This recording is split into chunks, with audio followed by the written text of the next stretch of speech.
All right, so our next speaker, Eric Lau. Shout out to Eric. He's a New York-based creative director and photographic fine artist. Essentially, he's a multifaceted creative.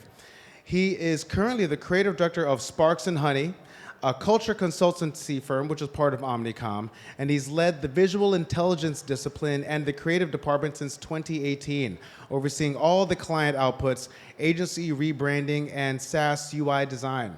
He previously held art director positions at TBWA rather, Saatchi & Saatchi, McGarry Bowen, and Jack Morton.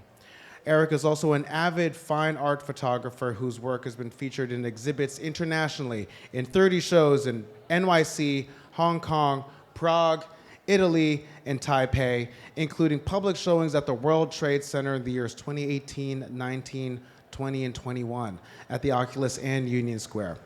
Since 2013, Eric's been teaching at Parsons School of Design right here in New York City, Miami Ad School, and FIT as one of their youngest faculty members. He's a frequent guest speaker, an advertising professional, artist, creative practitioner, overlander, and expedition vehicle enthusiast. Can't wait to hear about that. Some of his proudest accomplishments include creating campaigns for LG, Pepsi, Nike, United, HSBC, Gerber, Jameson, Smirnoff, you name it, every brand. I'm gonna keep going. Lego and Star Wars, Wendy's, Capital One, Cotton and BNTV, and also he's been honored with his work by Clio's, Cannes, ADC, Graphice, and Tomorrow Awards, among many others. Please, everyone, give a huge round of applause to Eric Lau.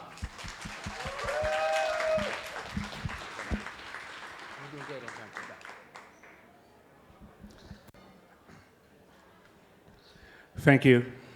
Thank you, Rich, for the introduction. Hi, everyone. I'm Eric Lau. As Rich already mentioned, I am a creative director. I'm a photographic artist. I'm an adjunct faculty. I'm also an overlander. Any overlanders enthusiasts out there? Oh, okay. Got some scuba diver and watchmaker. Any mechanical watch enthusiasts? We got to geek out later. All right.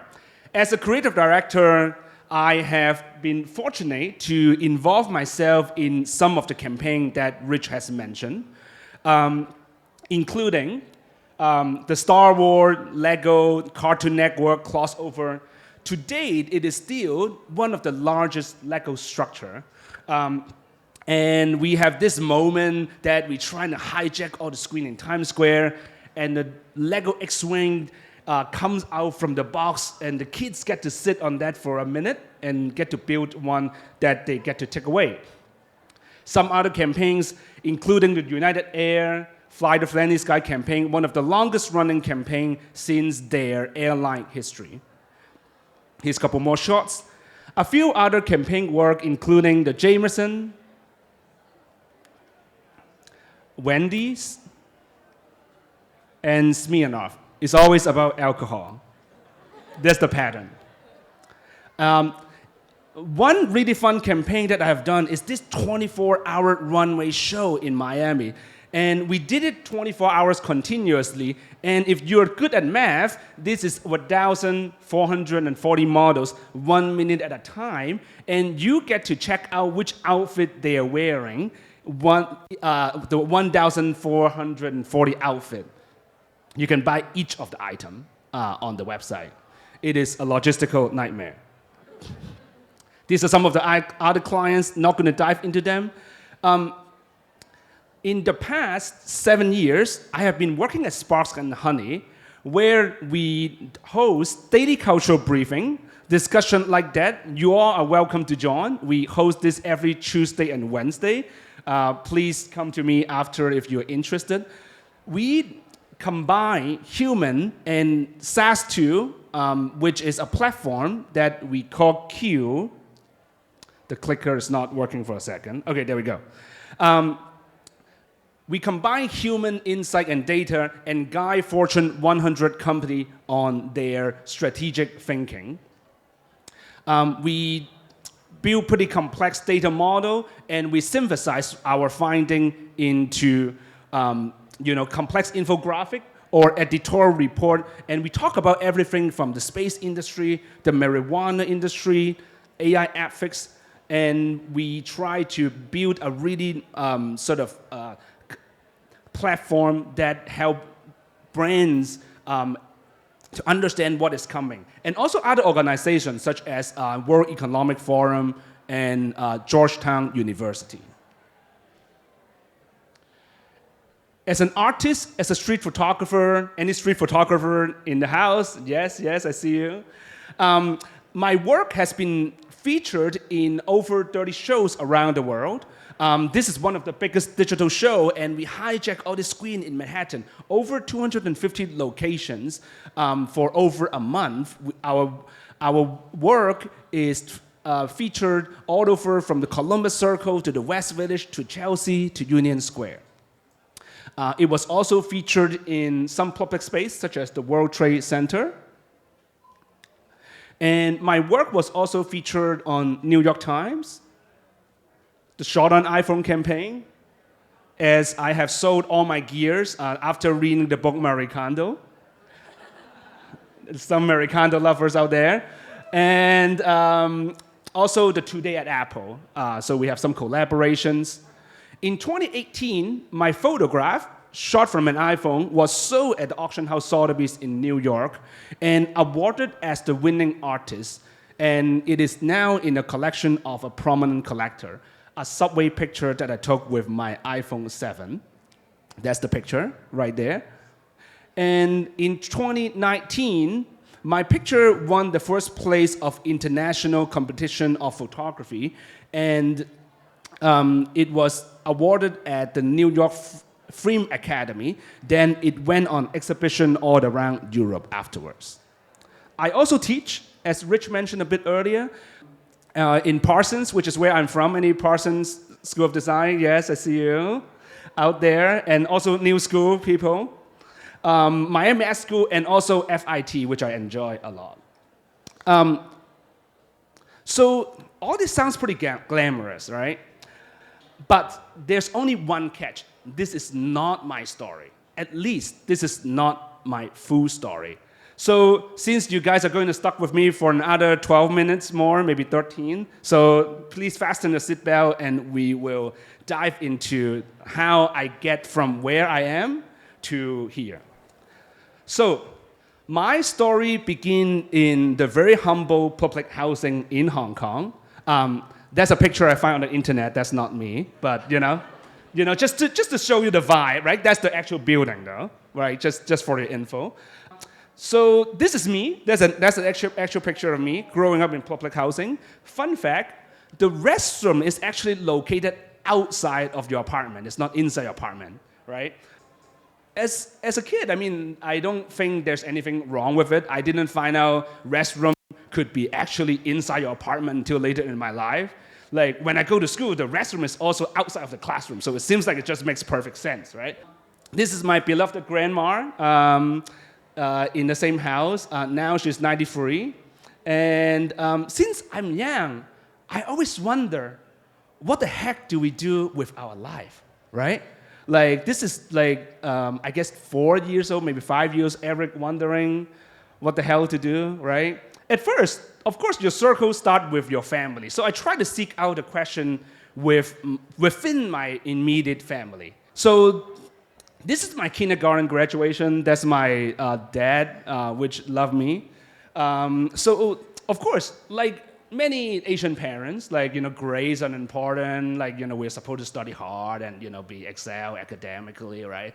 But, I mean, since now and I'm a big boy and I have graduated from, kindergarten, right? I mean, made a long way, right? It's like three years of schooling. I cannot stop my urge anymore. I asked my dad, I remember having a conversation with him. I don't know if he was pissed at the time. I haven't quite bring up my courage to ask him, like, what do you feel about this conversation? Anyhow, I asked him, like, why do we study so hard? Now I'm in my primary school, right, which is the middle school. Like, are we done? It's like, no, like, you keep studying. And, it's like, oh, okay. Like, well, then what? Like, then you get to a good university. I was like, okay. I was like, what's after that? Well, then you get a good job. I was like, okay, well, then you get a good job. What do you do after that? Well, if you get a good job, then you could send your kids to good school. And that sets my alarm bell off, right? I was like, whoa, whoa, whoa, whoa, whoa. Firstly, I don't know if I'm gonna have kids, right? Well, secondly, I don't even like school. Can't even imagine sending my next generation to something that I don't really like, right? Like just a whole vicious cycle. I was like, gosh, this guy has the best intention for me, but I gotta figure out something else, all right? I really gotta make another plan for myself. Like whatever he has planned is not going to be working, right? So I also get a glimpse of what work is like, as my parents work really, really hard, and sometimes, not all the time, sometimes my weekend involve going to my parents' office. As a 5-year-old, I saw, the desk is like at eye level at that point, right? So I saw throughout the day, my dad painstakingly, at least look painstakingly to me, move piles of paper with like a lot of lines that is English, right? From the left of his desk to the right side. And the left side, there's a blank tray that say in. On the right side, there's a blank tray that say out. I was like, gosh, I gotta do this for the rest of my life? That's not gonna be fun, right? So after I failed to figure out what the heck I'm gonna do within my family, I was like, okay, well, maybe my uncle and auntie has a little bit of an idea, right? So went to my extended family. This is my beloved extended family. And to my surprise, every one of them work for the civil government, right? So in this picture, you have Department of Hygiene, Housing Authority, Education Bureau, Statistic Bureau, firemen, custom, you name it. Like every Lunar New Year dinner is like a mini meeting of the Hong Kong government, like right in front of me. I am almost confident that as a 7-year-old, I am probably the expert of the Hong Kong government by my age. So while these are all very respectable jobs, and it serves like the citizen of Hong Kong, none of this prospect really interests me. So I'm ever confused than ever. I have talked to them, I interviewed them about what they do on their daily life, and none of those really interest me. So my plan to figure out that within my extended family had failed. Times goes by, I had a very happy sort of high school life, a lot of friends, and I'm trying to figure out what do I do within my friend circle. This is our last year of high school. So a lot of them we still stay in touch today, beautiful face and friend of lifetime. And most of them, as we come from a traditional high school, maybe this is a better, more proper picture. Now we have our shirt on. It was a boys' school, as you can see. We are all wearing a colonial Irish green sort of jacket, and it is what the British government had laid down for us, right? As a citizen of Hong Kong in growing up in the 80s and 90s, right? Anywho, most of my friends coming from a traditional high school, they are all becoming the type of professional that would make your Asian parents so proud, right? In this picture, you have lawyers, you have doctors, you have accountants, you have bankers, the type, of professional that, your mom could have a conversation in the escalator of your neighbor and be like, oh, my son really made it. And none of those really interest me. And but there was one episode in my last year of high school that might have changed my life trajectory.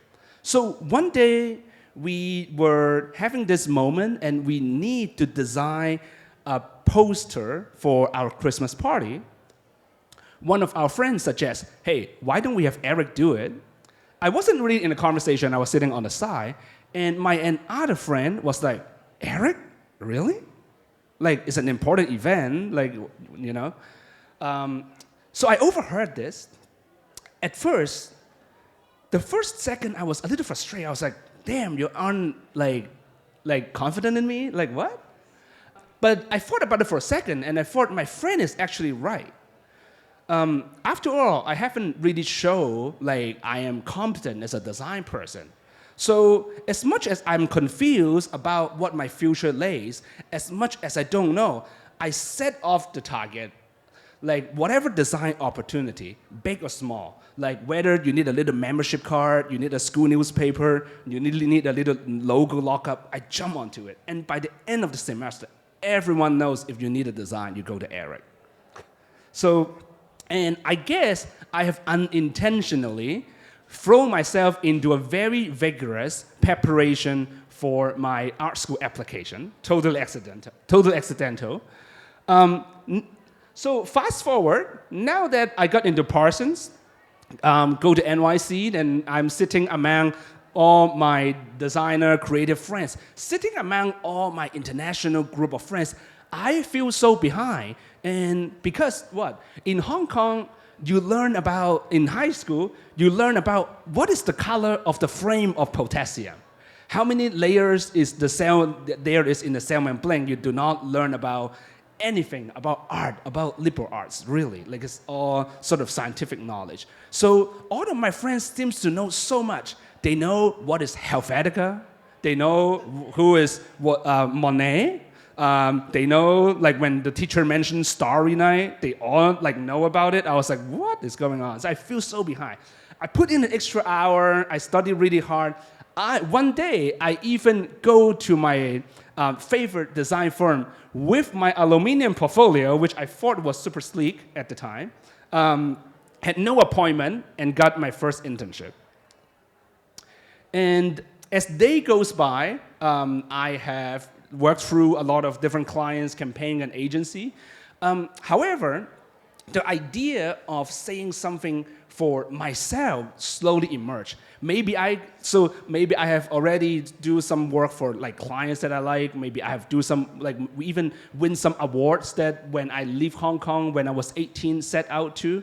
But deep down inside me, I'm doing a lot of these for brands and not really telling my own story. So one day I decided, why don't we venture into the art world and leave the commercial creative arena, which I was familiar with. So after introducing, like Jenny said, networking, right? After introducing myself to a lot of creators, going to a lot of art openings, reading as much as possible, finally, in 2014, I got accepted into my very first group show.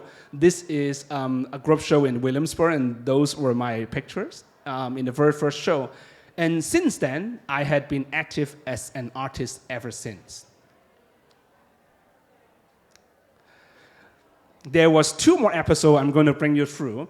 In 2020, while we were locked down in pandemic at home, I was in Bushwick, I was staring at the world map. I thought to myself, what could we do with this once-in-a-lifetime opportunity of working remotely? You could, not go into office and still get paid. Like, what am I going to do with it, right? So I thought to myself, what if we do work from mobile home, right? So after a lot of research, June 2020, we bought our very first camper, start going around the country, and then we bought our second camper. This on the left is me taking a meeting inside my camper with the banana, like ready to eat between meetings. And on the right side, it is what is outside our camper.